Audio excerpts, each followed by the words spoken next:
5 days after a deadly mass shooting in Etobicoke that killed 2 people and injured 3 others, people across the country are recognizing the National Day Against Gun Violence. Events are being held around the city to raise awareness about the issue.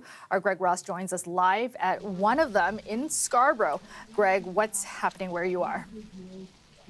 Well, Calda, this is supposed to be a community walk here. The rain putting a little bit of a damper on things. We're at the Birkdale Community Centre. You can see people have gathered here behind me. We've got some police officers here. We've got a lot of community members. This was organized by Raptors Community Ambassador Jamal McGlure and his foundation. They've invited people from the community to come join in on this walk. Now, people are wearing white to show their solidarity. It's hard to see through the umbrellas, but there are a lot of people wearing white T-shirts right now. And earlier we were able to talk to McGlure just about the gun violence in this community and how it's impacted him. I lost my brother in 2001 due to gun violence. It's still unsolved. So for me, this is an opportunity to bring awareness not only to what's happening currently, but what has happened throughout the course of time in this town. This town is too beautiful of a city and our country to be stained by unnecessary violence. Yeah, obviously, this hits really close to home for McGlure. This National Day Against Gun Violence comes less than a week after 3 seemingly random shootings in North Etobicoke, including that mass shooting at North Albion Collegiate, where 2 people ended up dying. 3 others were injured. Today, some students from the school spoke out and talked about how this gun violence is impacting them. For some at North Albion Collegiate, gun violence in their neighborhood is becoming all too familiar. News about violence in our neighborhood is a regular thing to hear about, although it should never be normalized.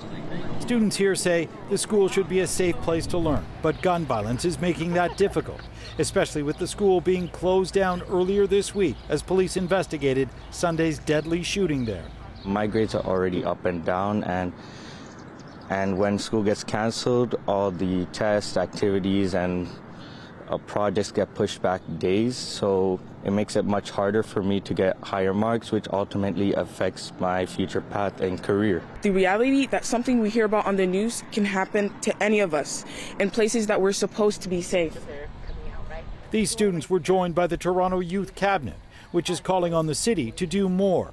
They say the city needs to invest in programs that steer youth away from gun violence, like employment programs for young people and mental health support. It's time to break the cycle of violence, to uplift our young people, and to create a community where every child feels valued, supported, and empowered to reach their full potential. According to statistics from Toronto Police, we've already seen more shootings this year than in the first 5 months of any of the previous 4 years. But that hasn't necessarily resulted in more deaths or injuries. Those numbers are comparable to the stats we've seen since 2020. Stop the gun violence! In Regent Park today, mothers who have lost children to gun violence marched in solidarity.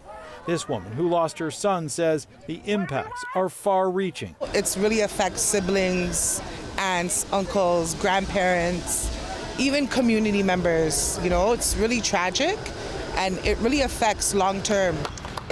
At another gun violence event today, Mayor Chow said she is listening, and she says the city is working to expand programs that not only combat gun violence, but also help make communities safer.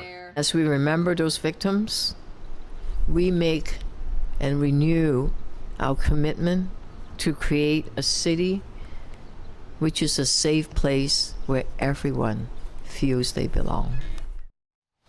Now, we talked about the fears in that North Etobicoke community. The police are still looking for suspects in those 3 shootings that happened there last weekend. Kelda? All right, thanks so much, Greg.